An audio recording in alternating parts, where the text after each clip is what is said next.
Hello everyone, it's me, Sal, aka the Dark Cloak, aka Sal. It is another monthly Anvil event, and tonight we have two very special guests. We have Geneva B, and we have Michele. Is it Noiset or is it Noiset? Sorry, I should have asked earlier.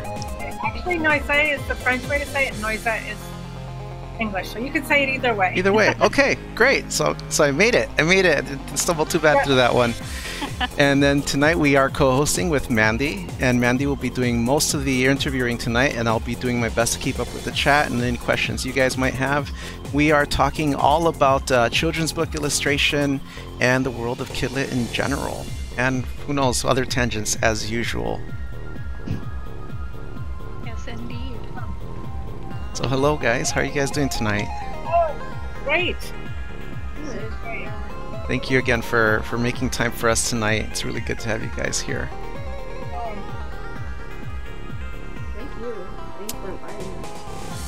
So to kick things off, Geneva, tell us a little bit about you. Tell us about the kind of work that you do and how you got into this whole being an artist mess. Mostly digital now. Trying to get a foray into children's books. It's mostly just been figuring out anything, but I'm starting to angle into kids' books and young adult lit. Can y'all hear me? Yeah, I'm turning you up for the stream.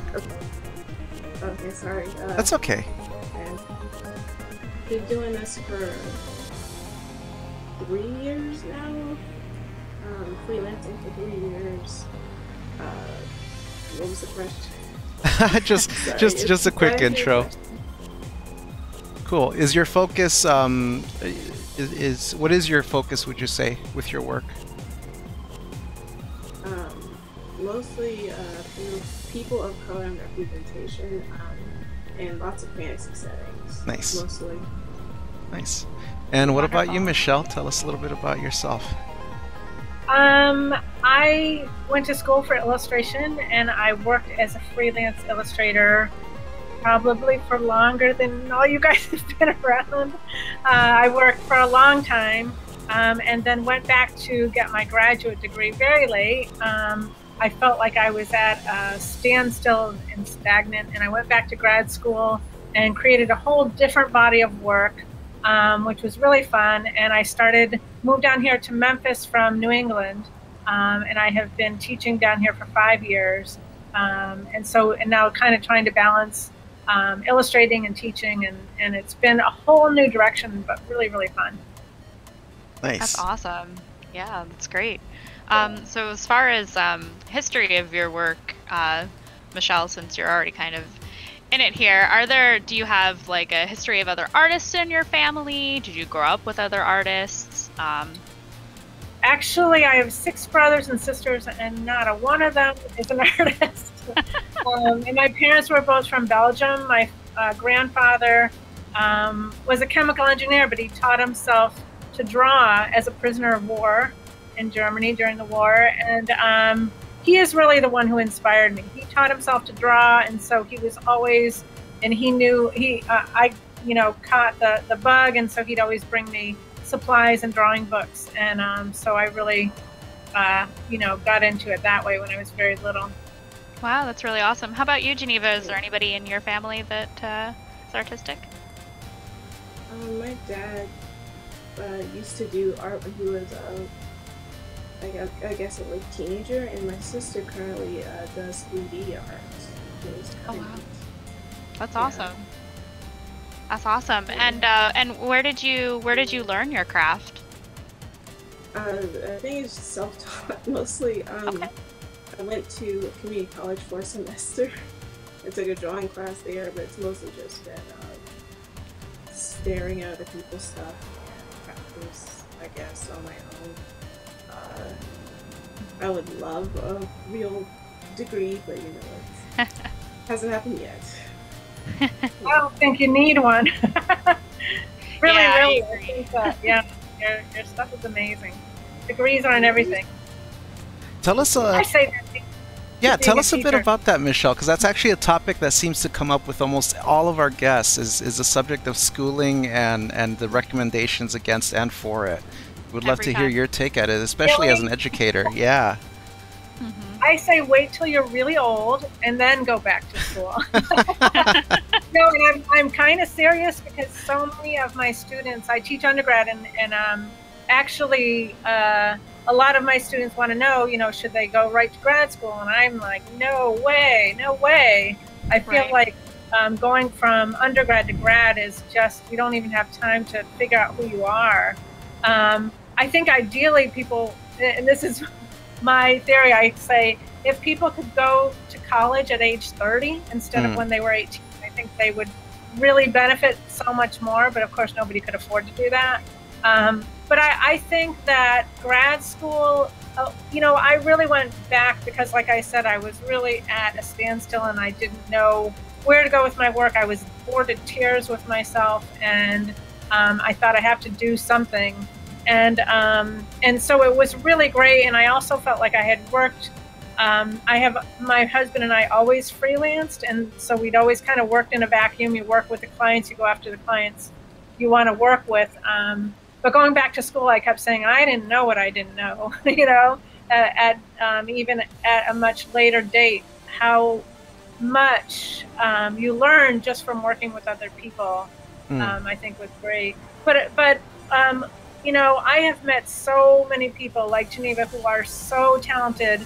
I don't think that you have to have a degree by any means. I think it's like some people need the discipline of school and that works for them, and some people absolutely don't. And nowadays, everything is so available. Yeah. So I think the best thing about school really is that it schedules you and it makes you do things, where you might be like, I have to earn money and I'm working, 60 hours a week and it's never going to happen type of thing. Right. So, yeah. It's really refreshing to hear a teacher say that.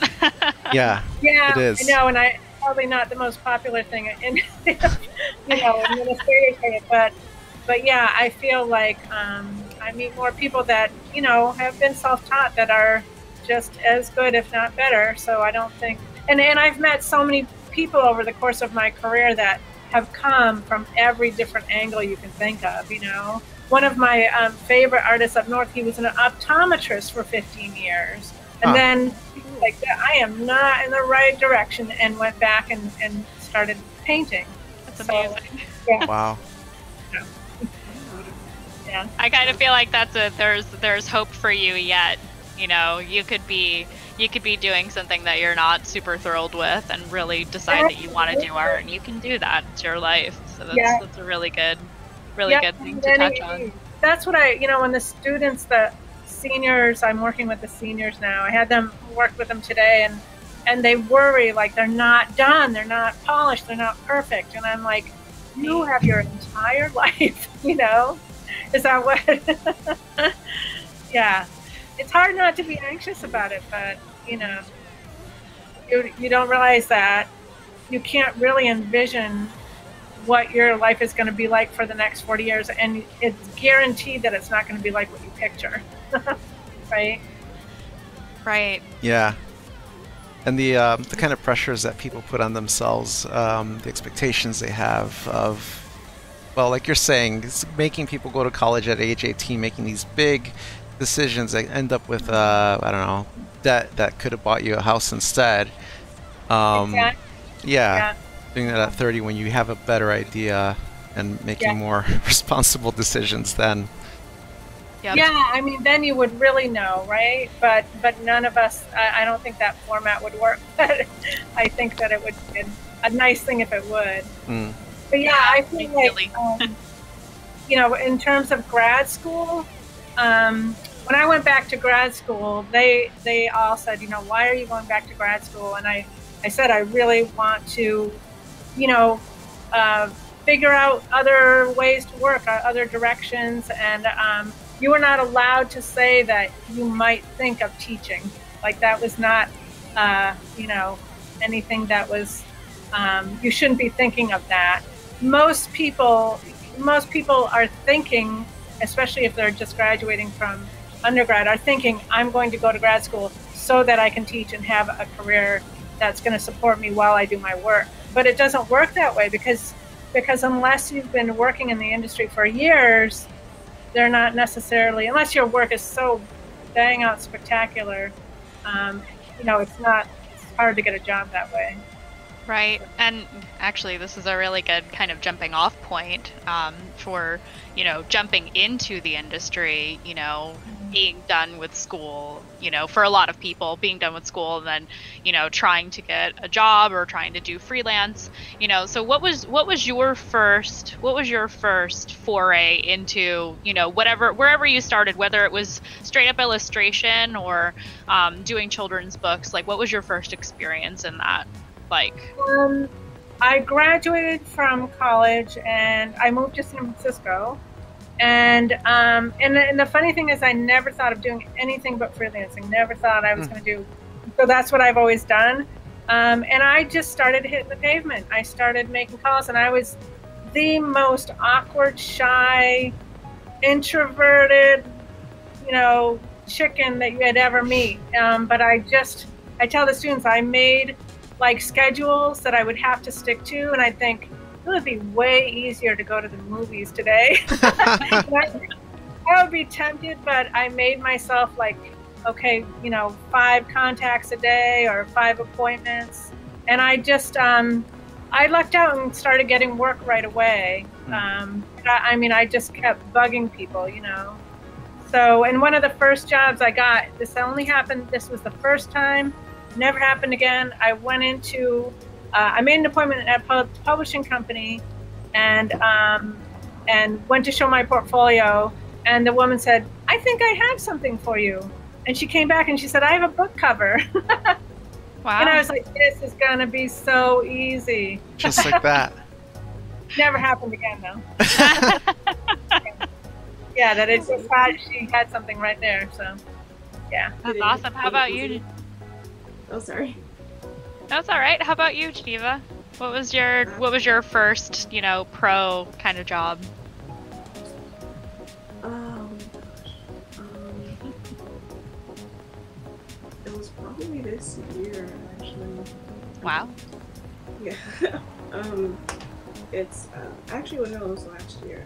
It was the interior art cover for a book called Dragons in a Bag. Oh yeah. The first, yeah. I remember that. First full-length thing I think I did. I'm probably lying. I'm so sorry. But that was an experience. I made lots of mistakes, to say the least. But yeah, I think that was the first one. Nice. Gotcha. That sounds really interesting. I remember seeing some of the art that you did for that. Your dragons are so cute and rainbow. Yeah, they are. Yeah. So as far as you know, Michele, you were talking about forcing yourself to stick to a schedule. Do you still do that? What is your daily routine like? I do. Well, I mean, a lot of my day is filled with school, you know, teaching, and then when I come home and going over works and you know, responding to emails and that kind of thing. But usually I get home in the early afternoon and I have a chunk of time to draw, and then have dinner, and then I go back to work after dinner. So yeah.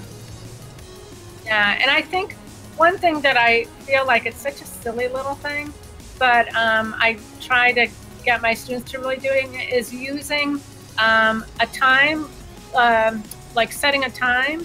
So even to do thumbnails, like if you can't think of an idea, I say time yourself for 2-minute thumbnails, you know, and 2-minute thumbnails, and soon you've got 20 thumbnails. You know, because a lot of times they sit staring like at the sky. Oh, I'm so guilty of that. Nothing's gonna happen up there. And so I use that on myself when I'm like, I can be the master procrastinator if I want to. But if I time myself and say, I'm just going to work for half an hour, and half an hour feels like not, you know, a horrible amount of time. And then pretty soon, you know, it's like an hour and another and half an hour. So I do time increments like that a lot. That really helps me. Yeah. How about you, Geneva? I'm trying to do a schedule, mostly just days where either I work from when I get up to the time I go to sleep, or I do nothing. It's doing nothing in between. I'm gonna take your advice, Michelle. And usually that really works. Yeah. Somebody said use a real kitchen. What do you call those? The egg timer. The kitchen timers. Yeah, the egg timers. Yeah, but I actually just put the time on my phone and then turn it over, and then when it rings, I can do it. And my daughter started me on that, where if you time it for a half an hour, you have to get up for 5 minutes. You can't stay, so that like makes you move around, and then you have to hurry back and do another, half an hour. It is kind of a helpful thing. That sounds so handy. I might try that. Yeah. Tricks. So, what was your biggest influence or deciding factor in wanting to become an artist? Whoever wants to go first. You want to go, Geneva? Yeah, I'll go. I think for me it was because I really don't think I could do much else other than like bakery. Because I really like baking. I feel like I had a knack for baking. I really don't think there was anything else I could do, more or less. And I was actually inspired, well, because of, I wanted to do it too, also because of this video games. Growing up, they have a certain style and appeal, and while I can't make a video game, I can try to at least make that feeling of inspiration that like a video game gives me, the way it's crafted, if that makes any sense. Yeah, so definitely does. Yeah, so I think that was the inspiration, and certain artists in particular. Yeah. Did that answer? Did that answer your question? Yeah, absolutely. It definitely did. There's no right or wrong answers here. Yeah. Thank you. I just feel like I didn't ever know the word illustrator until I started applying to schools. And I always said I wanted to do drawings for books or magazines. And since I was like 6, and I remember when I turned 16, I felt like, that isn't really helping people. Should I be a social worker? I honestly, in like a very short time, was like, I need to help people in the world. And then I was like, no, I'm going to be an illustrator. Nice. So, yeah, I just always, it's always been, what I was going to do. And I was the only one like I said, out of 7 kids that really drew all the time. So it was just kind of understood. So, yeah. That's really interesting. And then now you're teaching, so it's kind of come a little bit full circle, it sounds like. Yeah. Yeah. And it's really fun. The teaching has been, and I keep saying I'm like a 25-year-old teacher in an older body because going into teaching after, and never having taught, never having, always working by yourself. And I had studios in various places in Boston. It's so different when you're working, with a group of students or one-on-one. If I had known how great it was, I maybe would have done it earlier, because I feel like, probably you'll hear every teacher say this, but you really do learn as much as you feel like you're teaching students. So it's really inspiring. Well, speaking of doing different kinds of work, and actually I'm really interested to hear about the studio in Boston. I'd be really interested to hear, like, at what point did you do that, and was it a shared space or was it all you? How did that work? So I worked in California for about a year, and then decided to move back to the East Coast and move back to Boston. I didn't know a soul there, but found an apartment, just one of those, like, somebody needed a roommate, and I learned about this space. It's called the Boston Center for the Arts, and they happened to, I went to see, because I needed a studio. My apartment was so little, and it was like a subsidized artist studio space, like an old building, and it's still there. I still know people who have studios there. At the time, it was like in a really bad part of Boston, and so friends wouldn't come visit me. I'd have to go visit them, and now it's like the skeishiest area. It's in the south end of Boston. But so I was there for over a dozen years, and it was spectacular. I had my own studio. It was like 16-foot high ceilings. You could do anything in your space. I overlooked the street, so that was a nice distraction because I could people watch all day. But there was everything in the building, which was so fun. There was only one other illustrator, but there was a mime studio, there was a theater, a gallery downstairs, there were painters and photographers and sculptors. It was everything. So if you got bored, you'd just walk down the hall and knock on someone's door and be like, "What are you making?" So it was. Did that ever? Really, I'm just curious. Really in being in such an eclectic environment and around so many varied arts, but also people doing different things, did that inform your work at all by chance? Oh gosh, yes. Oh my gosh, the stuff that people were doing was so much fun. Yeah, it was just amazing. Yeah, it was great to just, and there were open studios like a lot of those places have. So, but yeah, it was a great group of people, and a lot of people hung out together, and yeah, every medium you can think of, really every medium you can think of. And the mime studio was at the end of my floor, and that was really so bizarre because I had never a mime studio, Right. Well, that's what really caught my ear. I'm like, that sounds like a buffet for gesture studies. They weren't that quiet either. Yeah. No, so it was really wonderful. It's really awesome. Is that place still there?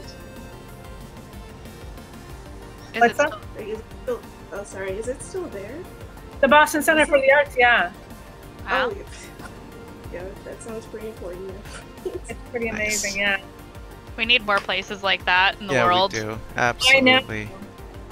Yeah, there are quite a bit of old factory buildings up in New England that have been redone as artist studios. And that one was spectacular because it was really so centralized. And like I said, the reason I got in, it was so cheap because it was not a good area at the time. And really, they had a studio open, and I think it was really the closet. I think it was a big closet. It was off the bathroom, and I was like, "Oh, I'll take it." It was spectacular. And then the next year, a bigger studio opened up. So, yeah, that was really fun. Sounds it. Yeah. Speaking of fun, yes. When you guys are working on children's works or kid-friendly work, what kind of messages do you like to portray in the works? Like, what is I guess the substance that you like playing with when it comes to doing that? In terms of mediums or in terms of content? Yeah, in terms of like the feeling or like what is it that you're trying to evoke the most when doing that kind of work? Geneva, you want to answer? Or? Yeah. Well, my shtick is usually just color, and so I try to play with that a lot in children's books so far. And I also like repeating patterns. Oh, okay. If that makes any sense, like maybe the first page has, I don't know, the person wearing something that mirrors what the person is wearing on the very last page, or there's a recurring theme that keeps coming up. That just something that since it's a kid's book, it might not be revisited a lot if you're an adult, but if you're a kid growing up with it, you might notice something. Again, as you read it again, if that makes any sense. Oh yeah. So I try that. So far I've tried to hide is not the right word, because I guess hide in plain sight after the things while working with publishers so far. Just paste and colors, all that stuff. Yeah. I think we got most of that. You were roboting out just a little bit. I don't know if your connection was hiccuping a little bit there, but just so I make sure that I heard you correctly, you were saying you wanted to what you wanted to hide in plain sight, as you put it. I love that term, by the way. The color, the fun aspects, obviously, but it's like you try to do that into every single piece that you do. Yeah, that and like a theme of some sort. I can't really give you an example right now because the projects I did are still under wraps, but I know that feeling. I try to. Oh, sorry. Oh, I said I know that feeling. The NDAs and all that. yeah, NDAs. But there's something on each page that connects each page together in some way, whether it's something that keeps coming back each page or something like that. Yeah, some of what you're saying is reminding me of things that I pick up on. I've been studying a lot of old cartoons like that inspired me when I was a kid, because recently, when I say recently, I mean in like the last 3-4 years or so, I've really been exploring what is it that got me inspired to be an artist as a kid, right? Like revisiting that conversation with the language that I have now that I didn't have then for this stuff. And I'm noticing so much in all that old work, the background painters, even like just the way things were written, some of the messages that were in there by the writers. I've been watching stuff like Thundercats, Ghostbusters, He-Man, you know, and the background paintings, especially in Thundercats, a lot of the background paintings, knowing what I know now and you know, having done this stuff for a while, it's really weird to me seeing paintings in the Thundercats show that look like the stuff I'm doing now, and just really starting to dig into like how much of that has stayed with me in ways that I didn't even think about. And what you're saying is really reminding me of that kind of thing. It's like passing on these values that as people are absorbing them, they don't even know that they're absorbing them for future generations. Yeah. I've been just put that much better than I tried. No, you put it great. It just got me really thinking about that, and it's just, I find it really fun and rewarding, and it's kind of an adventure in and of itself, going back to that stuff and digging through that and going, oh, I guess, you know, some of my stuff isn't as original as I thought, or oh, that's where that comes from. Now I need to know who that background painter is and go look them up. So I'll jump into this big rabbit hole of looking up all the artists who painted backgrounds for, you know, Thundercats, or the people who did designs on He-Man or whatever. You know, I've always been excited about those properties, but now I can be educated by them as well, and it's been amazing. It's been amazing revisiting all that stuff. That's great, being more intentional about it. Yeah, definitely. Yeah. So how about for you, Michelle? What kind of messages or what are important aspects that you value when creating kid lit art, or just you know, that kind of art in general? I guess overall, I feel like I'm trying to stay away from, and it's something that you always want to have it be a teaching kind of thing, or you know, a moral thing. And I feel like I try really hard not to be preachy in my work. Like so that you're not bonking somebody over the head, like be good, you know, that kind of thing. And I've actually been experimenting a lot where I have used such vivid, bright colors always in my children's illustrations. I'm actually working a lot with trying to do black and white and more really desaturated color.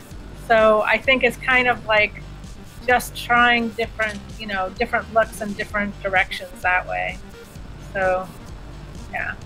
What you just said is, you know, when you talked about the color and the black and white aspects, especially with your work, Michelle, it's one of the things I wanted to talk about is the approach to making that transition between regular, I don't want to call it regular, but you know, illustration work that's a bit broader, perhaps, than what's more focused towards kids. And one of the things I've noticed in your work, especially, is that with your more whimsical work, there's a lot of vivid use of primary colors, and everything just really pops, and it's got that very colorful punch to it. And then of course you have your darker side on your website, as you call it, more muted tones, but there's still that playful element in there, and I really enjoy that, especially because that's I don't know if you've seen my work at all, but it's very much an area that I like to play in as well. So one of the questions I wanted to ask was, for someone who doesn't do typical kids lit or very whimsical work, like let's say you're more primarily in sci-fi or fantasy or horror, what would they need to do with their existing style to make it appropriate or suitable for that audience? to make it appropriate for children's sci- illustration or whimsical. Yeah, yeah. I mean, typically color is, very important. But I have a book dummy that I just completed that I'm trying to do only in black and white. I'm not, I'm going to be submitting it soon, so we'll see if it will fly. But I think that color is definitely important. Things that are important, like if you're working for a very young age, like 2 to 4, 2 to 6 years old, and this is something that most people don't think about, is that they like to show the entire figures, nothing truncated or cut off. Children that don't understand if something's cropped off the page that they don't have an amputated arm or something. Right. So it's something that we wouldn't think about, but that's something that I think is important. I feel like the most important thing if you want to do children's books is to be able to repeat a character over and over convincingly.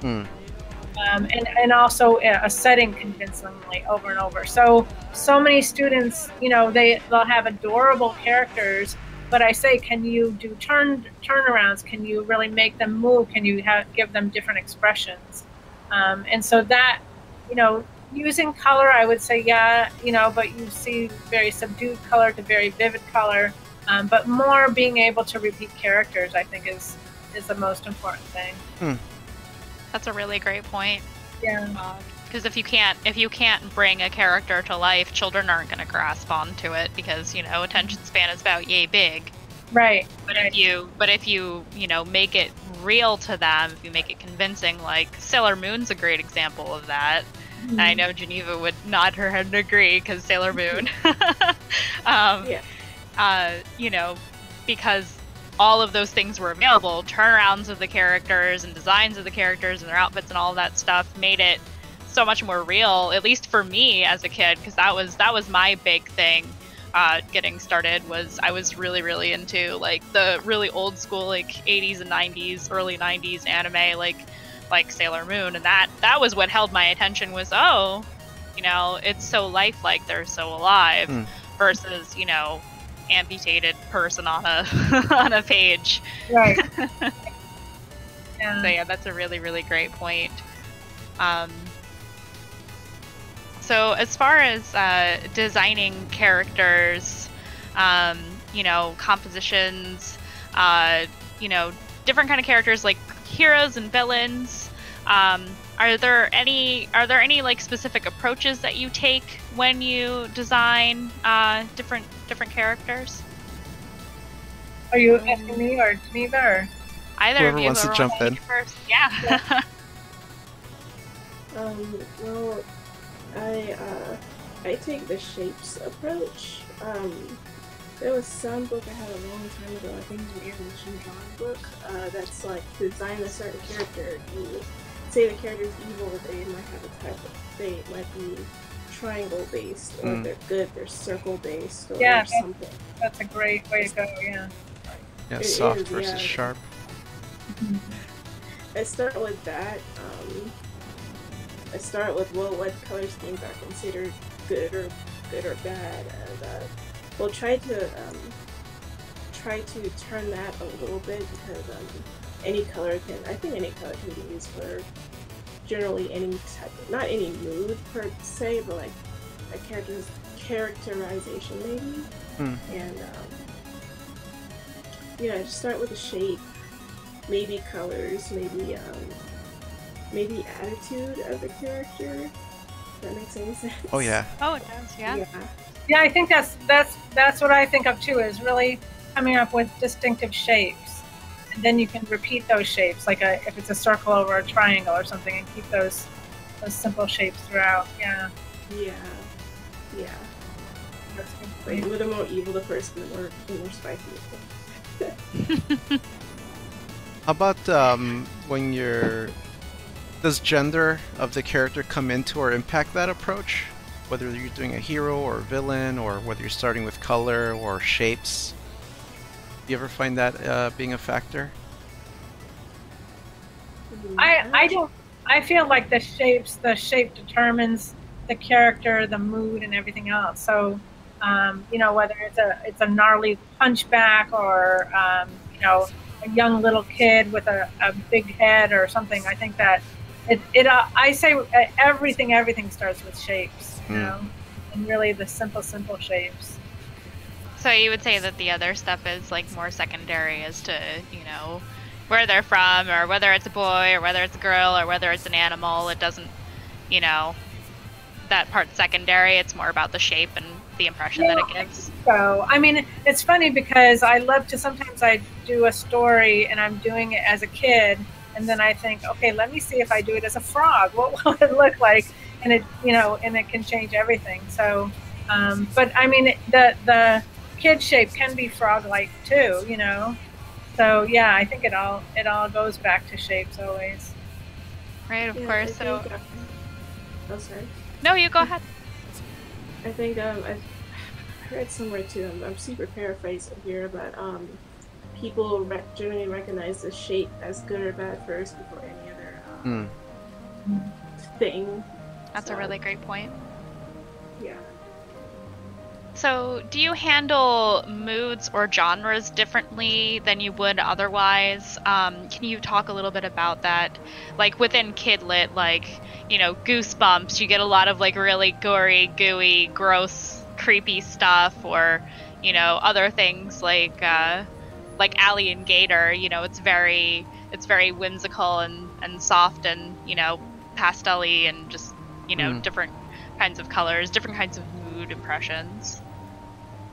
So based on what the character is or what it's for, is that what you're saying? Yeah, like let's oh, go ahead, Mandy. I was just gonna like, how do you handle like different moods, or different genres? You know, like something light and whimsical versus something that's supposed to be like scary campfire story kind of deal. I honestly feel like I deal with it all the same way. My process is the same no matter what.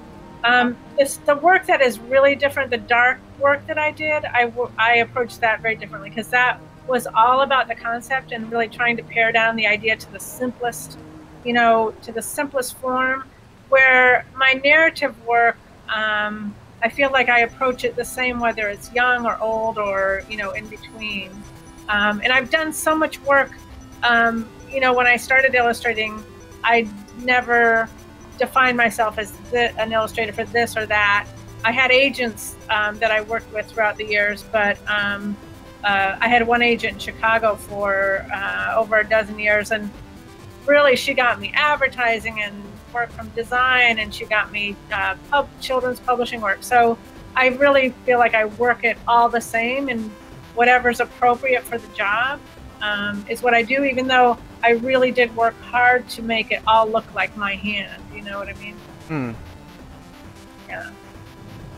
What about you, Geneva? I try to do a mood board, I guess. Not really Pinterest. Well, I make a file for each thing, and maybe like for Allie and Gator, I just put together, well, what's like pretty sunsets, pictures of the river and stuff like that, and try to get that certain image. For other things, if the story's scary, I try, if it's scary or tense or something, I try to work off how I feel from that first before doing a mood board, because that usually helps, because I don't actually know what to look up for anything that isn't like soft. So well, that's interesting because it sounds like you're in a lot of ways you're just kind of going by instinct, and what you have picked up yourself, like as you're consuming things that you like, and it's interesting to hear how you distill that to your own work, especially seeing the results of your work. It's pretty cool stuff to think about. And don't get me started on Pinterest rabbit holes. Oh yeah, I could talk to you about Pinterest rabbit holes all day long. It's my biggest downfall. Is I'm like, I can't think of a pose. Let me go on Pinterest. 2 hours later, I haven't done anything. Oh, that's so funny. I try to do all of my sketching, and I try to get the students to do that. Like, don't look at a thing. Don't look at a thing at the beginning of the process. Like, let yourself get to where your sketches are strong, and then when you need the reference, then go down the rabbit hole. That's really funny because Lois Van Barla, or Loish, as a lot of people know her, she says the same exact thing. Oh, you know, really? go with the idea that's in your head first. Don't look at reference for as long as possible. And I'm starting to try and wean myself off of the reference addiction. I call it the Helen Keller syndrome. It was a long time ago that I read about Helen Keller, but that she had a book read to her, and then she wrote her own book and was accused of plagiarizing but it was in her head somewhere, but she didn't realize that she was copying it. And I'm like, it's so hard once you've seen something, when you're starting a sketch and it's spectacular, not to get that out of your head is impossible. You know? Yeah. So. Then you just end up with a copy. Yep. Yeah.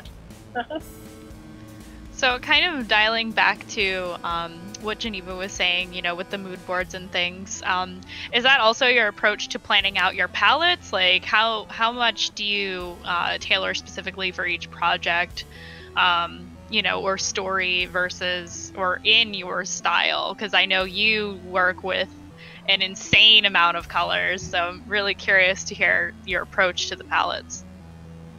Oh my gosh, I get this question a lot and I still don't have a good answer. I'm really sorry. No, that's great. I think it's just colors that, you know, you just see in everyday life and you just think, that's pretty, and you just end up putting it together in a drawing. But as for books in particular, like Ally and Gator, that was planned. That was planned to make it look as neutral as possible, so both, you know, boys and girls could get into it, like gender neutral, I guess is the thing, with the purple and the green. Excuse me. That's okay. But like personal stuff, I don't have an answer. I'm really sorry. Just rainbows everywhere. More or less, yeah. Like, how much color can I cram for this? Or I think kind of like orange and blue, or and I think that actually gives the appearance of like there's more color than there is. Like kind of like orange and blue, or teal and stuff. And there's a lot of values in between there that you can use that can brighten it up some more. If that makes any sense. Yeah, absolutely. Yeah. I think you have your color works so well because I think you have such a great instinct for contrast. And so where the contrast works and the values and the darks and lights. And to me, it almost doesn't matter what colors you get. Geneva, I think that your color palette is so vivid, but it all works because of the value range, I think. Yeah. That's it. You know, it's like the colors are beautiful, but you might change them and they might work too, you know. It's the contrast and what you have working around them that's my opinion. Sorry. Yeah. I agree. Well, I love how strong like the contrast is in your dark works in particular. They really emphasize how like horrifying it is in a good way, of course. And like that's amazing. Yeah, and that was such a different direction. So yeah. Do you enjoy one or the other? Do you enjoy one or the other more, or is it like depending on your mood, or are they would you say equal expressions of yourself? I started those in grad school, that series, and I knew when I was, at first when I went to grad school, I was like, I've been always doing this. I can, kind of build off of it, and my advisor was like, "You're not repeating yourself. You are not." And at first I was like, "But I don't want to be too uncomfortable." So, but after a while, I was like, "No, really, why am I here if it's not to make myself uncomfortable?" And I made so much crap work. It was amazing to me. I was like, "Wow, I didn't know I was capable of doing so much of this." But when I started working on that in that direction, it was really fun. And so now I said when I started it, it's going to make me schizophrenic forever because I actually love doing both of them, and they're so opposite. They're so opposite. So yeah, I can't say they're one over the other. I work on the children's stuff for a while, and then I want to do the other, you know. So it's a balance. So as far as like palettes go for each of those, is it like a completely different approach then? Do you have to like put yourself in a different mood to kind of meet those? I purposely am trying to get very limited color palettes, very monochromatic. So, you know, whether it's warms or cool warms, but I want them more to be quiet in terms of, you know, not to have a lot of vivid color so that the idea really stands out. Yeah, I definitely noticed the intent there, especially in the one with the hands. Yeah, yeah. Where you've got like the cool lighting up top and the kind of like almost pinkish purple on the bottom, like very moody, very. Yeah. You know, I could definitely feel the intent there. In your so darker work. I do. I've done like I'll take one and I'll do them in different styles, different ways, and figure out color palette. But yeah, it's intentionally very, very monochromatic and very subdued, and very opposite from the other work. Yeah. And what about for the other work? Would you say, you know, sky's the limit as far as color palette? So yeah, it has been that the sky's the limit, and my vivid colors are what people often point out when they, you know, want me to do a job. So I am trying to change that a little bit to marry them a little bit more together, you know, so that's why I'm experimenting with black and white, or doing the black and white and then coloring digitally, but very quiet color. So trying to find different methods as well. So we'll see. That sounds great. Yeah. Have you heard of an artist named Will Terry? Because he might be that middle point that you're looking for. Terry. His name is Will Terry. Will Terry. Will Terry. I know Will Terry. Yeah. Yeah. Yeah. He might be that middle ground. I love his work. He might like have some pointers or something to help marry those two. Oh yeah. Oh yeah, I can see it. Yeah. As we all Google Will Terry. Oh really? We all collectively Google Will Terry for the folks in the chat. I will paste that in there. I was like, Will Terry, who's that? Let me look him up right now. Yeah, I can see that. The balance of desaturated versus oversaturated, and the use of darks versus lights. It's very, it's very complementary to itself. Meanwhile, I'm just like, I can hear Geneva real well. So, and I think it's my computer, because my computer is having trouble. So what you were saying about Will Terry is that he is experimenting with those, or? He might have that. He has that approach that you might be looking for. Okay. Yeah. Okay. When you said Will Terry, I was like, oh, I know him. I will take a look now. Yeah. Yeah, and it goes back to what we were saying earlier about looking at things with a new lens, and then noticing aspects of it that you just weren't able to before, and it's one of the things that's always been exciting to me about art. I've been looking at artists who do children's stuff that is a little bit darker. One of my favorite current artists is Ana Juan. Do you guys know her? It's Anajuan, and I think she's from Spain.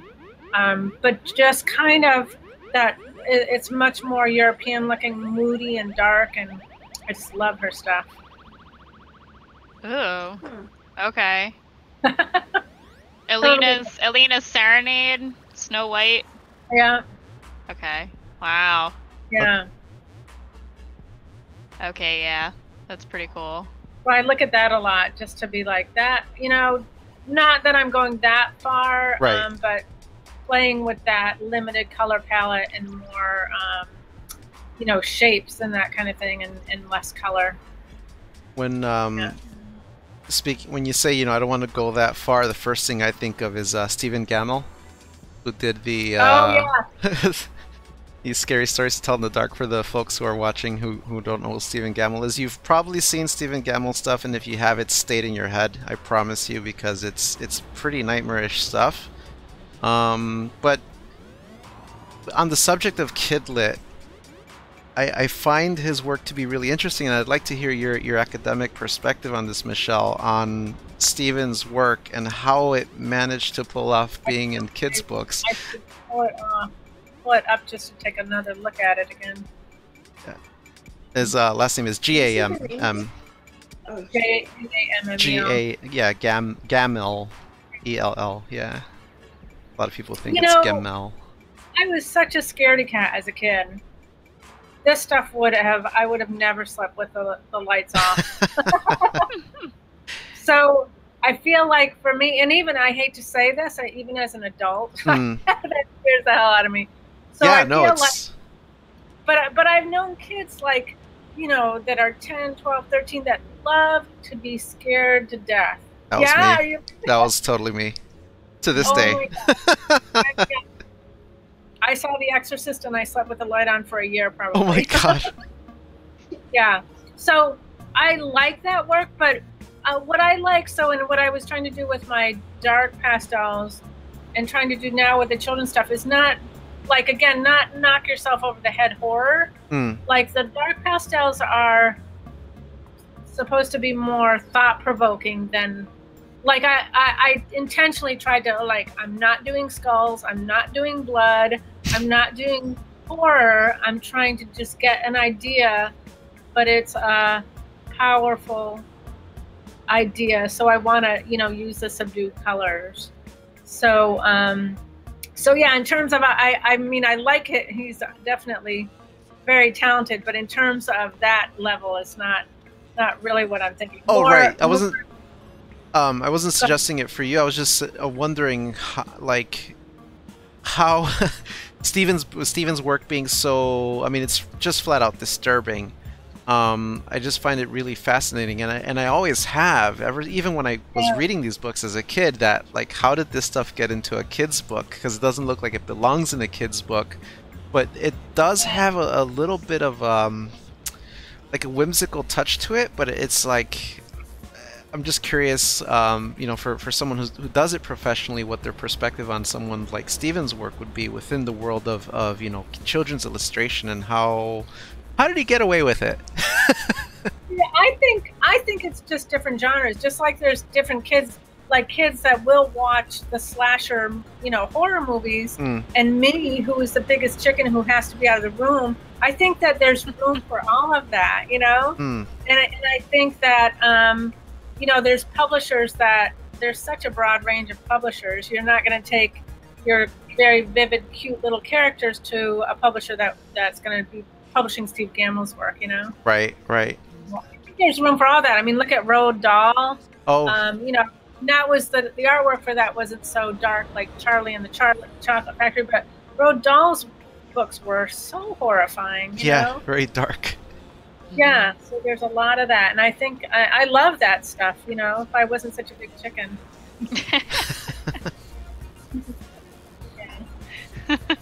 Yeah, and Shel Silverstein, I think, is another one who had a little bit of a dark edge to his work that I always enjoyed.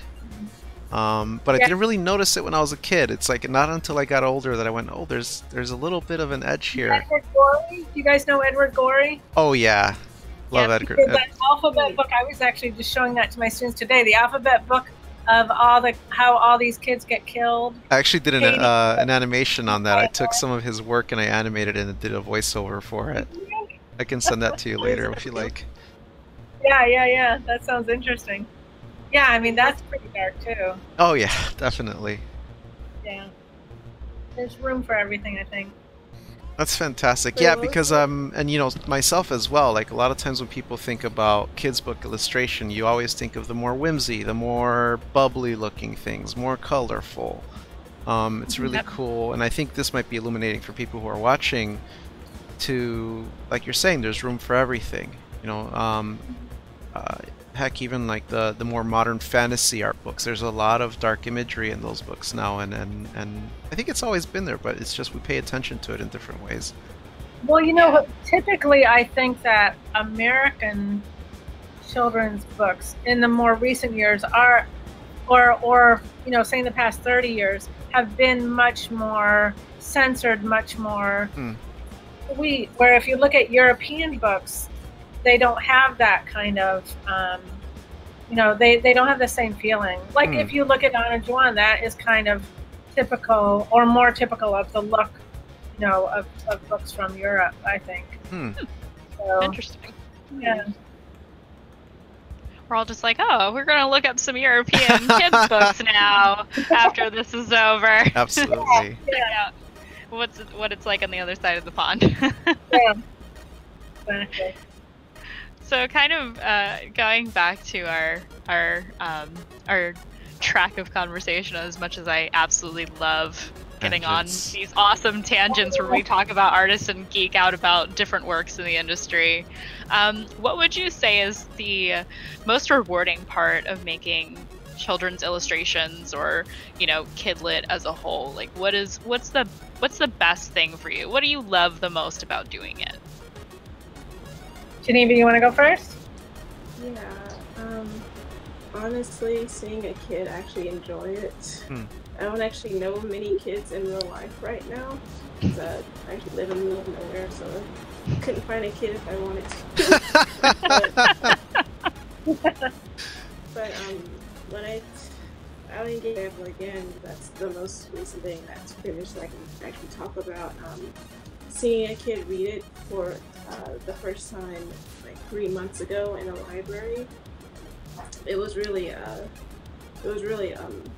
like amazing, because I only like child tested it one time before then. Wow. And so it was good to know that they can actually like read it and actually understand it and actually enjoy it, and actually you know, just not hate it to bits.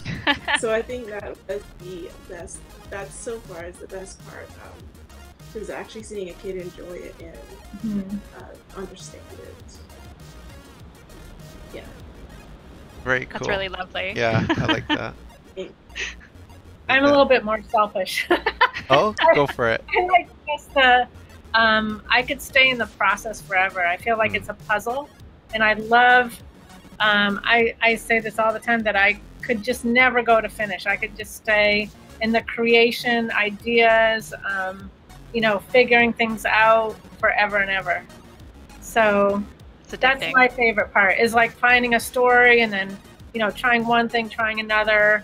By the time it's done, it's just like, I don't want to have to paint it. I'm done with it, you know. Is it more the problem solving, or is it more the exploration aspect that you enjoy more? Both.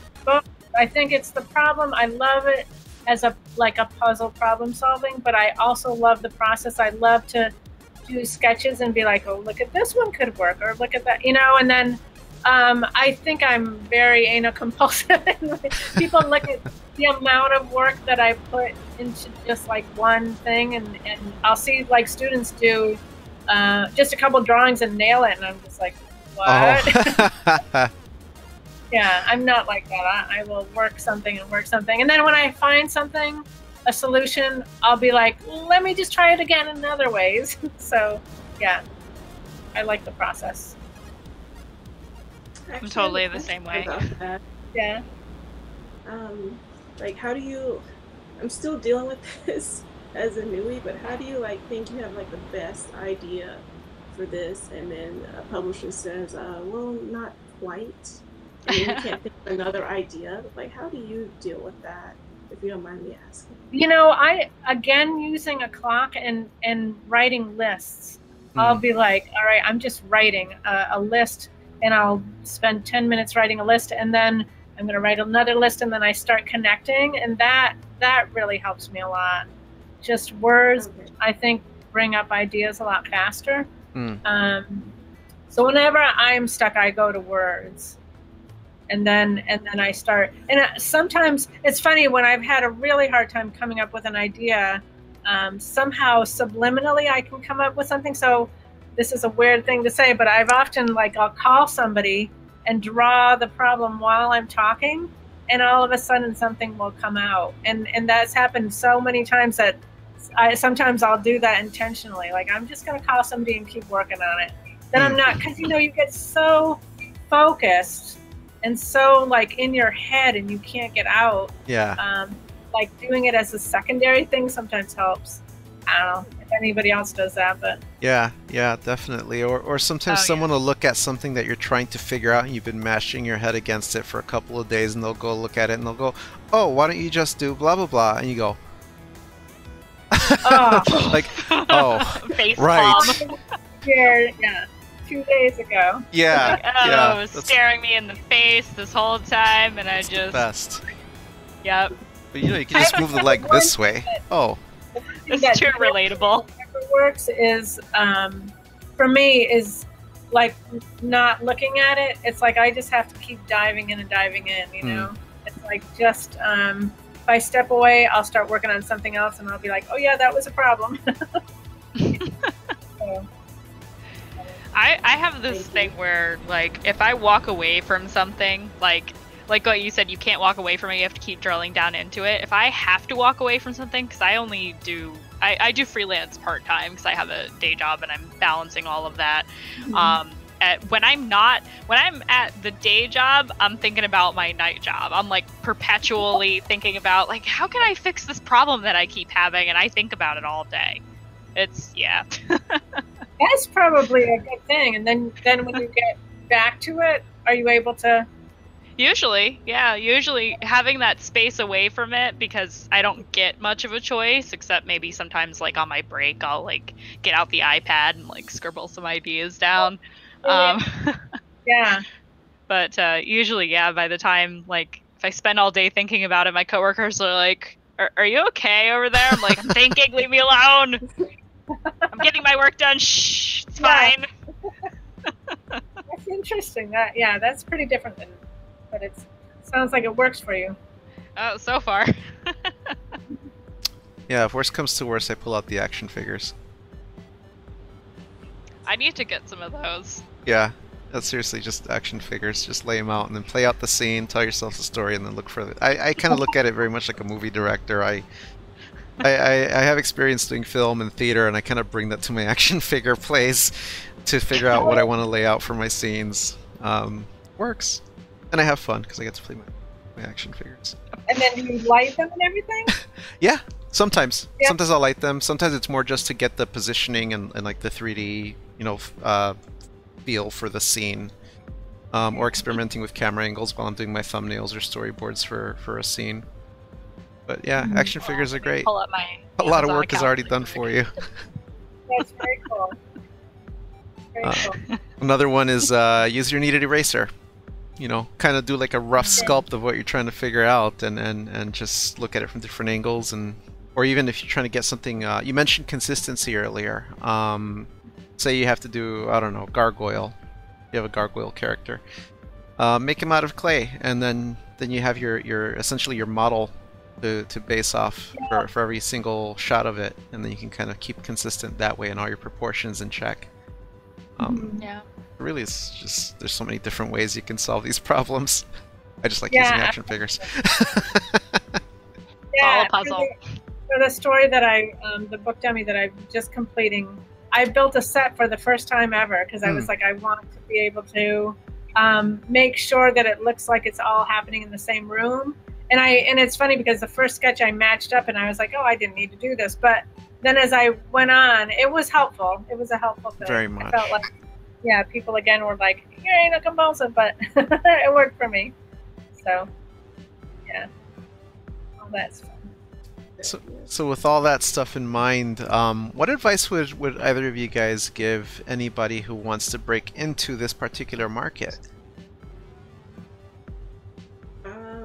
That's a big one, I know. I would say that you don't have to be the very, very best, and that to just relax. Which I'm trying to do that myself. But just relax. You don't have to be the best. Just put yourself out there. Maybe work on this or that, but you don't like have to be like #1 best in your genre. to start doing a book or start doing a project. In fact, if you like start your own personal thing now, then that might open up doors for stuff later. Like some company could see your personal book that you did or personal project and just open that door for you. So, yeah. Really So great advice. That is good advice. I used to have a teacher that said, you don't have to have 10 people who like your work here. You just need to find 10 people in the whole country that like your work. You know, you think that doesn't seem so hard, right? So I think if you want to get into Kidlit, the number one thing you should do is belong to the Society of Children's Writers and Illustrators. Oh, okay. That is like the organization, and I'm not, you know, it's not a pitch or anything because I'm a member, but I've belonged to them for years, and they have conventions. They have chapters pretty much in every city in the country. And so in Memphis, I host the Writers and Illustrators Critique Group once a month. Just whoever wants to come, and we read each other's manuscripts and you know, look at work. And the conventions everywhere, again, in the country have them. And the thing that I found was I went to them all the time in New England, and they were a lot of people. They have the top artists, top art directors in New York City and everything. And it's hard because there are so many people here at the conventions. Down here, they have just as great, you know, art directors from Simon & Schuster and Scholastic, and there seem to be a little bit fewer people, so it feels like you really get to really take advantage of, you know, meeting people and schmoozing with art directors and stuff. So I think that if you're interested in children's books, you know, you need to become a member of that. And one of the best things about it is that they publish, they haven't redone it in a couple years, but they have a thing called The Book with every publisher in the country and all their art directors and contact info. So I'm like, great resource. That's worth the price of membership right there. That's awesome. What was it called again? I'm sorry. It's the acronym is SCBWI. I linked it in the Twitch chat. Oh, you did? I missed that. I'm sorry. That's okay. My bad. It's Society of Children's Writers and Illustrators. It's a mouthful. I'll have to look that up and see if they have a Twin Cities chapter. I don't know. Actually, I'm sure they do. I'm sure they do. You know, so down here it's like called the Mid-South. And so in some areas they combine, but I'm sure they would have one up there. I would be really surprised. But I belong to one in Boston, and then when I was on the Cape, I actually started a group down there because it was a kind of a long drive. So if you belong, you can start a chapter if there's not one near you to find other illustrators or writers in your area. That's worth knowing because that actually has been a challenge up here. The illustration in our community up here is very different than anywhere else I've seen. Really? Yeah, there's a lot of I don't know if it's like withdrawn or very like very kind of sheltered or like not willing to mesh the same way as what I've seen on the East Coast and on the West Coast. Really? It's been a bit of a challenge for me living here with that stuff. But there are organizations here that are trying to tackle that stuff, like Light Gray Art Labs. I don't know if you've ever heard of them. Yes. Yeah, they're local to me. Really? Don't they do the residencies? They do. Yeah, they just did an Iceland residency. My friend went to that. Oh, cool. So we have mutual friends who were at that then, because my good friend Chelsea Harper was out there for that. Yeah. Cool. Yeah, so it's Yeah, pretty awesome stuff. Definitely. Yeah. And he met somebody, and actually I have her book here. He turned me on to Sheets by Brenna Tumler. This looks like it's a great comic. Sheets. And it just God. And she was at the Iceland residency with him, and I was like, oh, I gotta read this. Nice. Good. Good. I'll have to ask Chelsea and see if she talked to him then. Yeah. Yeah, very cool. Oh, that's- Yeah, but I've with like Art Labs, they've been doing some events every now and then. They do like movie sketch nights where they play movies and you can sit and sketch stuff from the movie, or they do little challenges, and it's part of their effort of to no pun intended, break the ice around here a little bit. But yeah, it's been interesting to see that. So maybe something like this, if it's either already established, I would love to get involved or learn more about it at least. And if it's not, then maybe it's something that needs to get put into motion to help people up here be more connected as illustrators and artists. That's yeah, really cool. I would be really surprised if there wasn't a chapter. If there's not a chapter near you, it will be somewhere in the vicinity because they're really really popular throughout the country. But yeah, they always say if you don't have a crit group, start one, because I think that getting together with, especially if you're not in college, college is such a great community of artists to give you feedback. And once you're not in college, it's hard you're working in a vacuum, right? Yeah.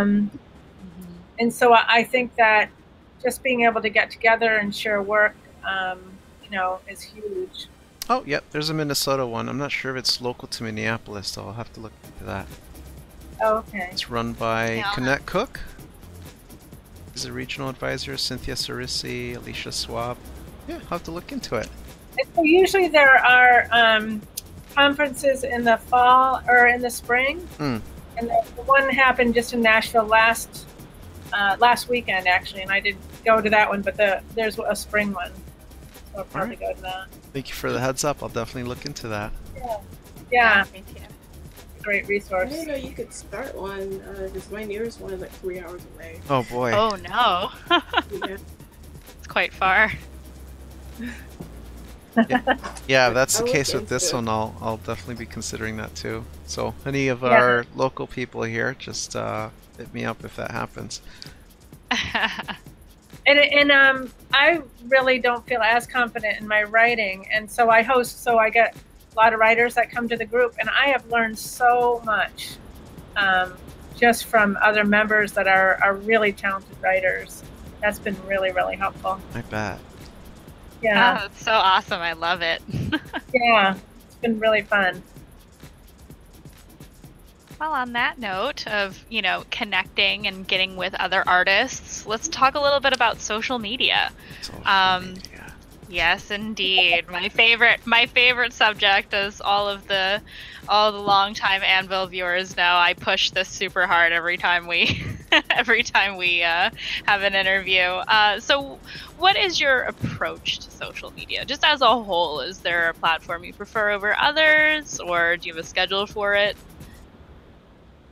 Geneva is probably way more versed at this than me. Well, I guess so far the best one has been Instagram, and a slightly lesser extent is Tumblr. I used to post on a schedule and do all that, post 2 p.m., etc., etc. Post this day, post this on that day, but very recently, as in 2 weeks ago, I decided to stop caring about that because it's just the numbers and the algorithm is just gonna keep changing. So I guess, and it just feels less genuine. I guess like you're just posting at this time just to make sure people see it instead of like posting it when you feel it's the right time for you. Right. If that makes any sense at all. So. I'm gonna start following that principle and see what happens. So that definitely makes sense. If you care a lot more about numbers, that I'm trying not to care about numbers as much, but if you care about numbers, then you might have to do that post at 2 o'clock thing and keep up with your analytics and stuff like that. Like if you're trying to get a job, then that's quite important. But if you're just trying to have a little bit more fun, then that shouldn't really matter as much. In terms of getting work and things like that, has that been the case with Instagram as well, or is it more for growing the fandom, say?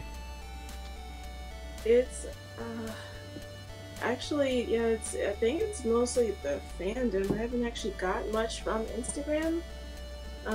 There's a lot of personal, my loved one. That's a lot on Instagram, but so far Twitter and Behance have been the places to get actual work. And neither of those I'm not actually very active in either of those, so I'm not sure how that's happening. So yeah, that's what it's been like so far.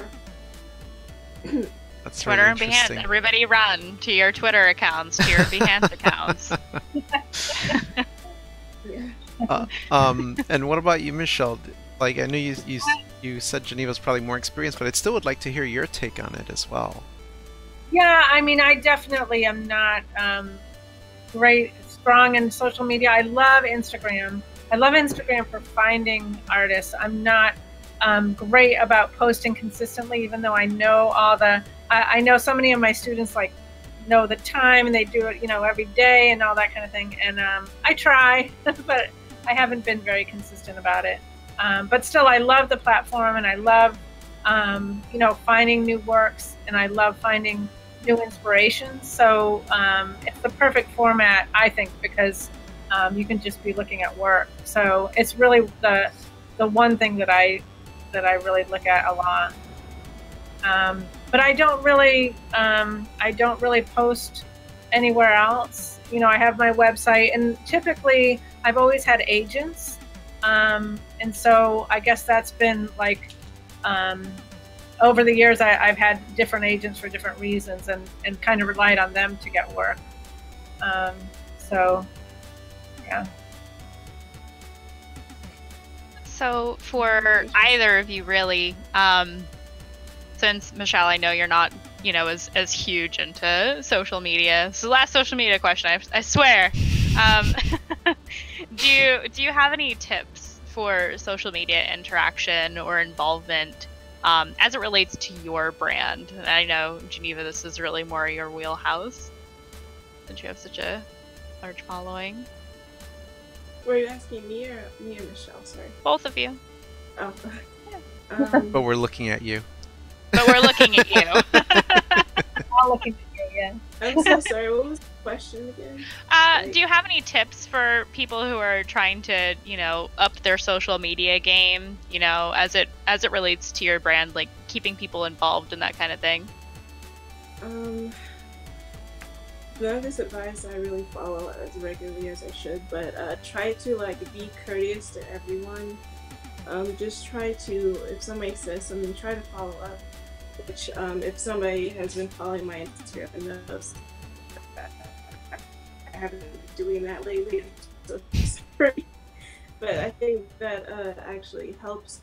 This person thanks, or this person actually gave me a tip when I was just asking randomly, and that helps, and it shows them that you care about what they think.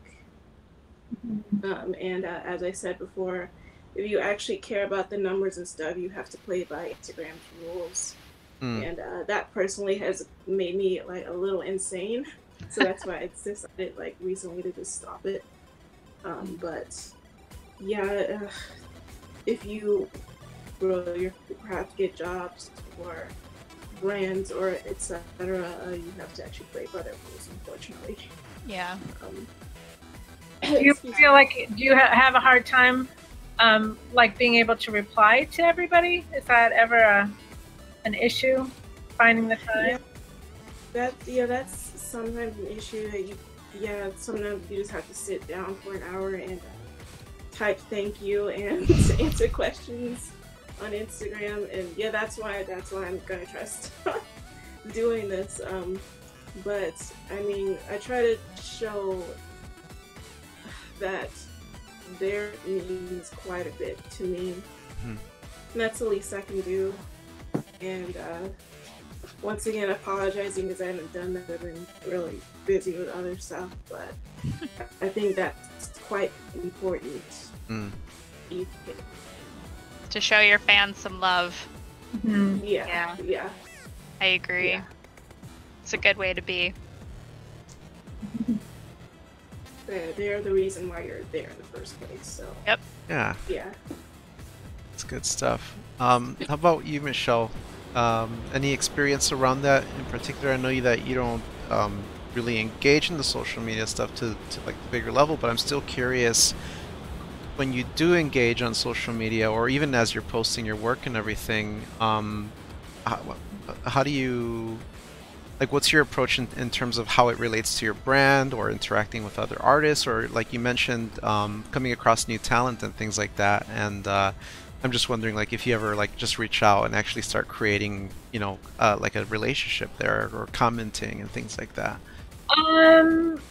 I guess I really haven't done that very much at all. I feel like I've kind of held back so I really don't have a large Instagram account, and I kind of held back because I feel like I am trying all these different things, and I don't really want to necessarily post when I'm experimenting, because it's very hard not to react to, you know, something that you post and everybody loves it, and you're like, I don't know if I want to go there, you know. Yeah. So I have to admit, I don't post a lot when I'm in that kind of mode, and yeah, so I've kind of held back a little bit, I have to say. But I do. I've never really asked somebody like their process or whatever, that kind of thing. I really like to see.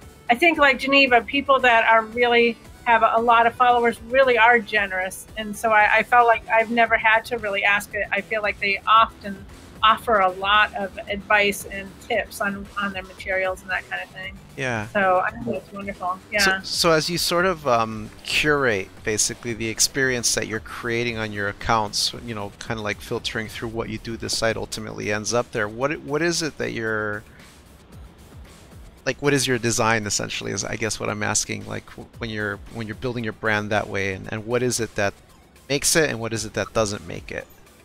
Mm-hmm.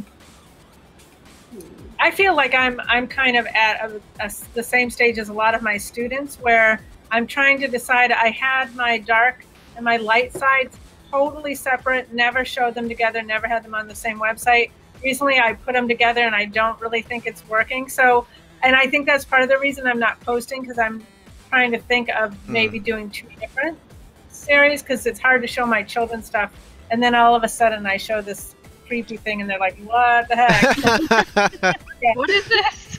Yeah. So I'm struggling with that. I tell my students you can have different styles, but just be intentional. And so, yeah, I just don't know if I have the time to do 2 accounts is the problem. Right. Yeah. That is actually something that I've been only more recently refining, because I was in a similar place as you. Like, I did various different things, I had various different styles, and very flexible and versatile and all of that, but it got to a point where people were like, well, what is it you do exactly? And I had to find a way to, instead of having all these multiple spinning plates, find a way to kind of have it all, what I call one big giant plate that I'm just spinning. So everything I do, regardless of what genre or what industry it's for, I'm always now consciously looking for ways to tie it into the whole, so that it's all reinforcing my brand and what I do and what I love the most. And it's taken a while. It's been about 3 years of me doing this, like, very intentionally. And I feel like only now it's starting to gel, where people see, whether they see it in theater or film or illustration or whatever it is, or even just graphic design stuff, and they recognize it as my stuff. But it took a lot of effort, so I totally sympathize there with you. And having 2 accounts, no. Yeah, like, what do you want to do? Yeah. It's easy to tell somebody else what to do, right? Yeah, oh yeah, always, yeah. And so what I ended up doing for figuring a lot of that out is, this is actually tied into what I mentioned earlier about looking at, you know, these kids cartoons that got me started off, you know, being inspired as a little kid. Really thinking about, okay, why am I doing all this? Like, what am I actually excited about? You know, it's like the technical ability and all that stuff, like, you know, that's great, but it ultimately ended up being boiled down to storytelling and narrative. Like, that's really what excites me the most about everything. So then using that as essentially my root for everything else, like being the foundational aspect that I was focusing on with everything else. And it's like, okay, what kind of stories do I like telling? What kind of narratives am I looking for? I was able to just start putting the building blocks on that one foundation, and now it's finally starting to gel. But yeah, Mandy's seen quite a bit of my journey. It happens. Yes. Yeah. What's that? It's good to hear that it happens, because I'm kind of in the middle of that, yeah, and kind of pulling back a little bit, trying to figure it out. Yeah. Yeah. It's that macro versus micro analysis, I guess. And it is amazing that you know, over your career, you do this over and over and over. Yeah. You know, it's always trying to figure out, you know, a new direction or a new way. Yep. It's always a cycle, just never ending. Yep. So we signed up for. Yeah, basically. And it's awesome. Oh, what did I get myself when into? it works. It's awesome when it works. It's quite an adventure, definitely. So on that topic, do Geneva or Michelle, do either of you have any ideas about being diversified versus specialized on this topic in terms of the professional aspect? Like, I know we're talking about our personal work in terms of the various things that we like experimenting with, but in terms of professional work and getting the work that you want to be getting, what are your opinions around that? Because there seems to be a lot of varying opinions on that from various people who are, you know, very established and everything, as to whether you should specialize as one thing and use it as your spearhead, whereas other people go, no, you should be able to do everything. I think I'm in the camp of, like, be diverse in your style. Like, say you have a certain way of drawing people, well, can you show that same style drawing animals or cars? Versus, say, having something completely different in the same portfolio, like logos. Instead of having those two in the same area, maybe make two websites or two personas, for lack of a better word, for the job, instead of putting them together into one.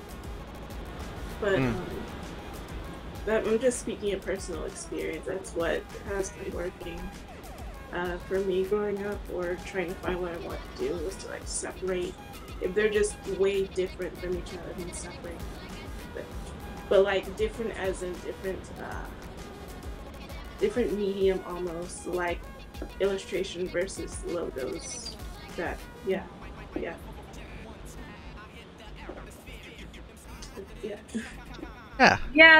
I mean, it's funny because you know, when I moved down here, I had a certain idea of what it was like. I thought, you know, anybody can live anywhere in the country and work and freelance, but I didn't realize how different it was in terms of where industry was. So here in Memphis, I say, you know, that if the students want to work in-house, I say you need to be very diverse and show almost the opposite of if you're trying to sell your brand.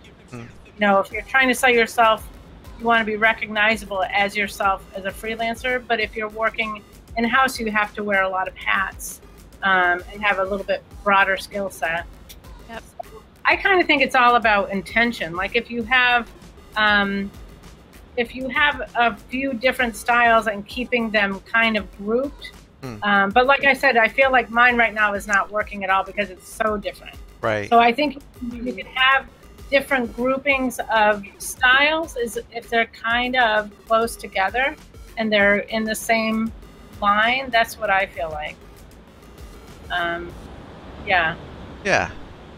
So it's yeah. I mean, one of the things that's always amazing to me is, you know, as long as we've been doing these shows, is just how varied it all looks. Like, everyone's path is so varied. Like, there isn't really just a one formula that's going to work for any given artist. Right. Right. And I think that's it's become one of the things that we like actually emphasizing on these shows is so that artists can detach themselves from what they think success should look like, so that they can free themselves up to see it when they actually have it, instead of, you know, like you mentioned earlier, about the struggle, the beast. A lot of us artists, you know, we're at the place that we thought we wanted to be at, and we get there, and it's like we're still not satisfied, or the bar is still somewhere else, and you know, there's that whole struggle. And I think we miss out. We miss out, and it's sad to see. But it's cool to be having these conversations because I think they're important, especially for younger artists who are starting out to not have those expectations and attachments to what they think the outcome should look like.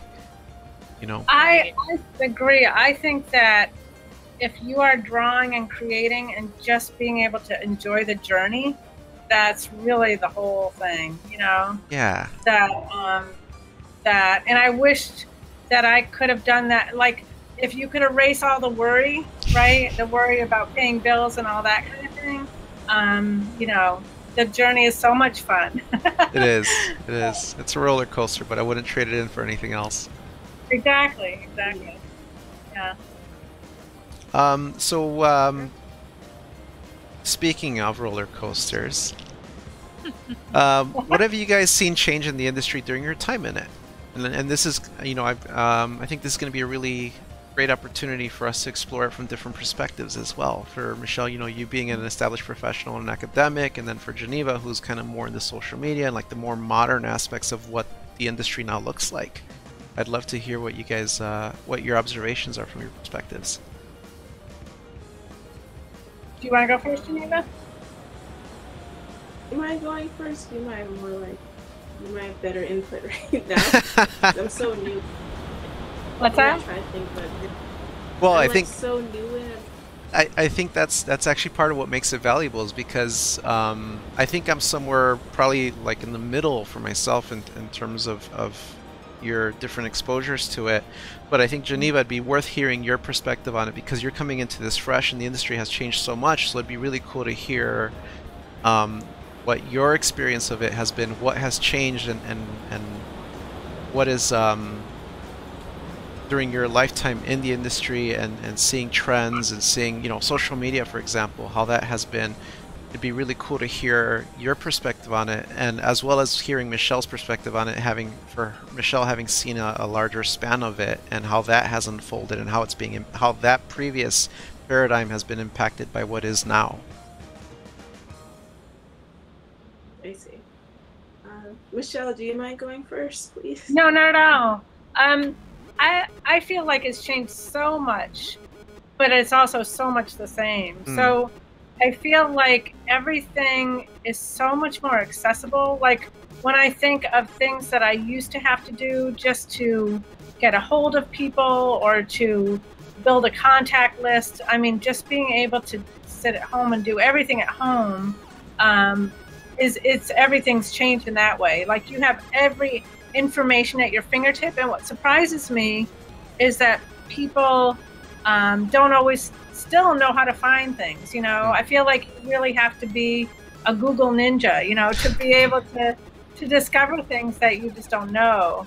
And so that, I feel like the fact that we have everything we need if we know where to look for it is so different. The industry has changed so much, but I feel like there's so much more available too. You know, like when I graduated from college, it was very editorial, advertising, publishing. Now I feel like the fact that people can self-publish, that can do POD, product on demand sites, that can, you know, produce their own products, you know, all that stuff. There's just so many more opportunities, I think. So, yeah, I feel like, yeah, so much is the same, but so much is different. Yeah. So many things opened up. That's really interesting. It's almost like oh, sorry. I'm sorry. I just was thinking one thing that I think is so much more difficult, that is also great, but also difficult, is social media has made us all feel so insecure in some ways. And I think that's the difficult part of social media, because we see so much talent, and you know, so many of my students comparing, like, oh, I'm not there. And I think that makes it difficult, when social media didn't exist. Right. We could think we were the best. We didn't have, we were the best on the block. Like, oh, yeah, look at that, you know? Yeah. Yeah. So I think that's really hard to always be. I feel like you kind of almost have to remove yourself while you're working from social media so that you're not constantly doing that comparing thing. You know? And a lot of what you're saying, it sounds like the nature of the competition or the competitiveness of it has changed as a result. Yeah. Yeah. Possibly. Yeah. Yeah. I think that, and the way that now, like the big thing is conventions and trade shows, which never ever existed before. I mean, now there's a convention for every kind of thing you can think of, right? Yeah. Yeah. And that was never the case before. You know, we never had that kind of thing. You would be knocking on doors, basically. Now, if you want to meet art directors, you go to conventions, you go to conferences. You know? Yeah. Yep. You know, and on the flip side of that, it feels. I mean, I could be wrong. Michelle, you correct me if I'm wrong, please, because I definitely want to know. But it does feel like the chance or the opportunities for artists to be independent artists seem broader now than they've ever been because of what you brought up of POD, self-publishing, or even just being an independent artist who sells, original works because you have, fans or whatever, which I think is a great tangent to bring Geneva into this part of it as well. Would you say that that's true though, Michelle? That it is, it Yes, does? absolutely.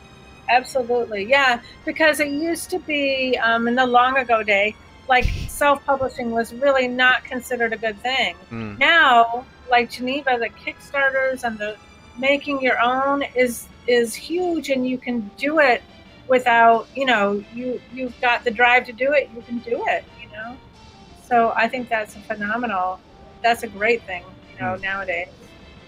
Yeah.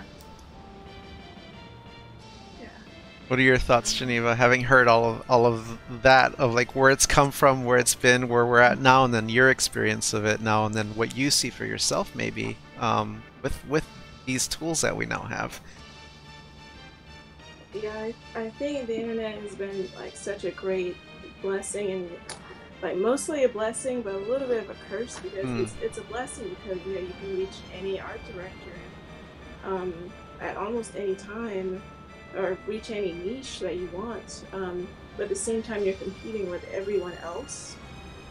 And this art director maybe gets so many submissions at once, then how do you make yours different?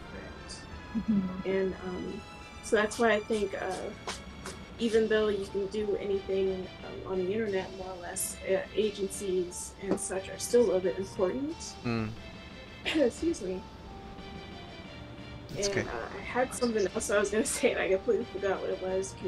Would you mind reminding me the question? I could probably remember. Oh yeah. So Yeah. we're asking about what have you seen change in the industry during your time in it? So we're kind of just looking at the whole span of it, and then it's like where we're at now, and what's possible for you, and what has changed even in your short time of it. So like what you were saying about the ability to reach any art director at any time, but at the same time everybody else can too. It's like, how do you deal with that now? Whereas before it was a very much walk in with your portfolio, and it's a handshake and a greeting, and portfolio under your arm, this big old giant thing.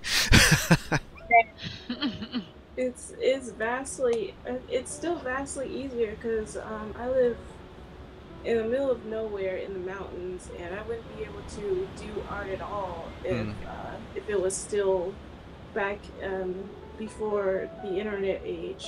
You have to live in a way more populated area. So that in itself is amazing. But and the ability to like start a project and maybe it takes off. Like do a project on Kickstarter and maybe it takes off, or like gets more known than you thought it would, is also amazing. But at the same time, if the thing doesn't work, say you like put your heart and soul in a project and the project doesn't even take off on the internet, that also gives you like a weird sense of loneliness that I guess wouldn't be there if I don't know how I'm trying to say that. I'm not speaking from experience per se, but you know how you think even someone you can reach anyone, somebody would care about your project, but Hmm. that feeling of not being able to find anybody despite being connected to literally everybody, It's like that's isolated in a crowd. Yeah. Sorry? It's like being isolated in a crowd. Yeah. Yeah. I've seen a few art friends fall into that, and that is just awful. But it's just it's so great and so it's a double-edged sword, but I think it's mostly great though. But Being able yeah, to live that in the mountains your question. and work, Oh, that's sorry. pretty awesome. Yeah. Yeah. That would be pretty. Yeah, Yeah. it's amazing. I'm surprised I still have internet. I thought it was like an hour ago already. But yeah, it's great to live here. Yeah. When the internet works. Right.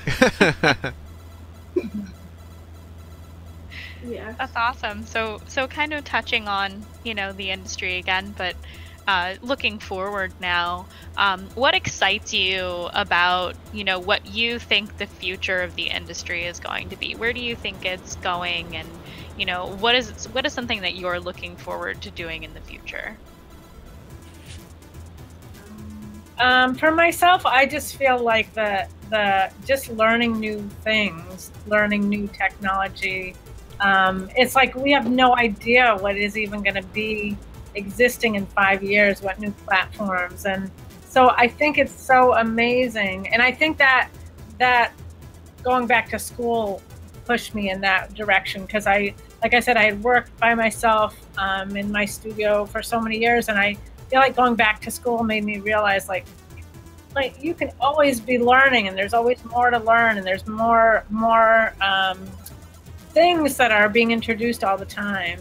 So to me, for myself only, it's really just learning new things that are out there, and you know, different ways to learn them, not just online courses or that kind of thing.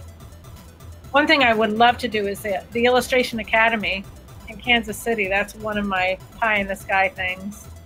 So Nice. What about you, Geneva?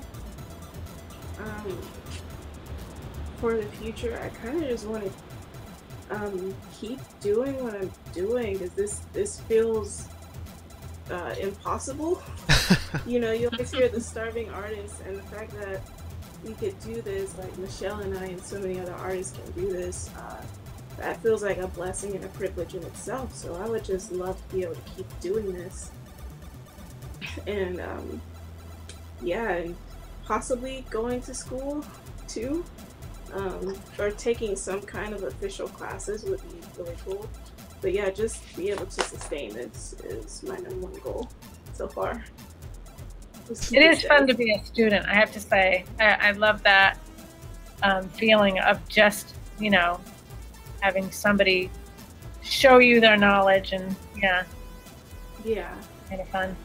Definitely. Great. Well, still looking towards the future.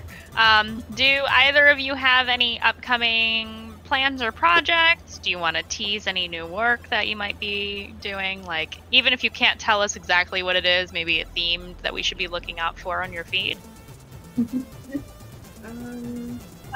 Geneva, you want to go? Yeah, I don't know if I can fully share this yet, but there's a book coming out next year. There's actually 2 books coming out. One is for excuse me. One is for a Christian organization, and the message in that one is really nice. And the other one is for a major celebrity that I don't know if I can say more than that. That's coming out next year. Those are thanks. And those are both. Oh, sorry. I said you can whisper it. Probably not a good idea. Those are coming out next year, I think. And I don't know if I'm just gonna say that for now. I don't know if I can say anything else. I'm sorry. That's okay. That's Better all play fine. it safe than sorry. Yeah, better safe than sorry always. How about you, Michele? So I'm working on. I just finished a book dummy, the first story that I've written and illustrated, and I'll be going to a conference, Rutgers One-on-One in New Jersey, and that's in October.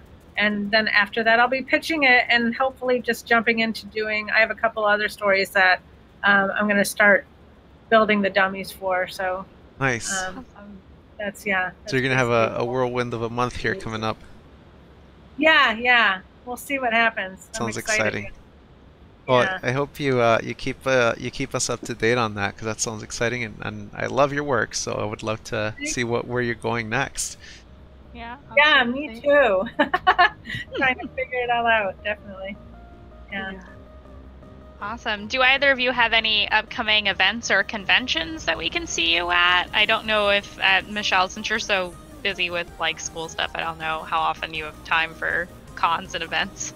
Yeah, I'm just going to the Rutgers one-on-one, and then I'm not going to be presenting at any cons or conventions, but probably going to the SCBWI one in the spring. Okay. Geneva, do you have any events coming up?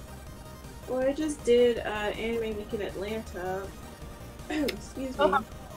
Last week, and I got sick from that. The con crud. That's where you got it. Crud. Yeah. And that's it. There might be one in August next year called Armadillo Con. Neat. But I think that might be it for next year. I might not do any next year, like at all. Yeah. Got it. Okay, and going into, we're gonna start wrapping it up here since we've got about 10 minutes left here. Career bucket list or dream project. If you could do anything ever, your dream project, what would you do? Oh my god, it's DreamWorks, honestly. DreamWorks? Yeah, because DreamWorks made my favorite movies of all time, so I know I don't really think they've done lately, but just from their legacy, I would really love to do something for them. And that is my number one all time. Like, I don't have to do anything for the rest of my life. That's awesome. I don't have one like that. I would just really love to. I don't want one illustrated book with my story. I want two, because the first one is like, that's going to be just my foray in, and then I'm just hoping to be able to really start working in that direction, writing myself, and writing is something that I'm always been intimidated by. So that's kind of my goal. I also would love to do some more of the pastel series that really started me showing in galleries. And so again, wearing both hats, I'd love to go that direction too, and create. I have a couple new series ideas that I'd like to create and show around the States. So really cool. Different things. I think you could do it. I mean, look at people like need a little more time. Look at people like Neil Gaiman. I mean, he does both. He does dark and light, and I mean, I'm excited to see where all that gels together for you guys. Yeah. So I do have another question I want to ask you guys, and it's a little bit off the wall, but it's would 10-year-old you think your work is cool? And if not, why not? If not, why not? I think 10-year-old me would love it, just because I remember working from the Andrew Loomis books, and now I teach with them. That's cool. And I remember I still have the drawings where I'd sit and copy it, and they were so awful. I thought I was so amazing, and they were just, it's so funny to look at them. Yeah. That's great. That's great. And so it's great to be... What's that? 10-year-old me would be like, 10-year-old me would be like, now you can draw a head. You know? Yeah. That's great. I like that a lot. And what about you, Geneva? What would 10-year-old Geneva think about your work now? 10-year-old me would be mad that I'm not drawing more anime. I love it. When I was 10, I was like, I'm just gonna be an anime person. I didn't even know the right term for it. I'm like, I'm just gonna draw big eyes forever. Nice. But you know, they would be upset. Too. It's like, Good answer. you could So be doing 10-year-old this? you would be like, "What is this? I know. Yeah. This is boring. This is a drawing. It's rainbow, I guess. That's kind of cool." That's great. That's great. It's one of the best. Needs more anime. Hashtag not enough anime. Not enough anime. It's great. Well, let's wrap up then. Geneva, you've been a real trooper tonight because I know you've got the strep and everything. So thank you so much for that. We'll be debriefing here once we go offline, but for the other people offline. So just to recap, let the folks at home let the folks at home know where to find you guys online. Michelle, you go first. I am on Instagram, just under Michele Noiset, and my website, michelenoiset.net. My other website got stolen.com, Oh, no. so yeah, that happened. Like I did that old thing that didn't renew it, so Dang it. yeah, Lesson learned for the rest of us. really. So And Geneva, drop your deets. Mine is Instagram, GDBee, GD and B as in the insect, and website is also just gdb.art. And pro tip for everyone out there, .art is a thing. It's really cheap. I noticed that. I noticed that on your Twitter. Yeah. oh, Yeah, .art is yeah. There's a dot ninja you can get as well too now. I was considering that. I was Oh, like, God. no, that's too out there. I would love to park it just to say that I can have it. But Sal.ninja. yeah. that would be fun. Yeah. Pretty great. Awesome. That's Right, awesome. well, let's bring in everyone's favorite. No, I'll just sign off with the splash art. Yeah. All right. Well, thank you so much, people, who've been watching. It was a little bit quieter than usual. I think it's people are still getting information from everything we're talking about, which is great. But thank you so much for tuning in. This has been an Anvil stream, and next month is going to be an exciting month. An exciting event. We will be talking all about concept art to practical effects execution. We have two great guests. We have Ryan Shadley from Outpost 31 Productions, and we have Mick Strawn, who worked as an art director, production designer, and lead effects guy on the Nightmare on Elm Street series, and I'm very excited about that. I'm super stoked for our costume stream. Yeah, some of us will be in costumes. Mick did say he doesn't do costumes because he won Halloween in 1986. So I'm like, that's fair enough. Oh, that is fair enough. And just mic drop. Okay. He just he's like, nope, I won Halloween back then, so I don't need to do it again. I'm like, all right, fair enough. But yeah, it's gonna be a great show. I'm still dressing up. Whatever. Oh, Carrie says thank you very much. Thank you, Carrie. Thank you for tuning in. Tell all your friends about Geneva. Tell all your friends about Michelle. And see you again here as usual. Good night, everybody. Thank you. Good night.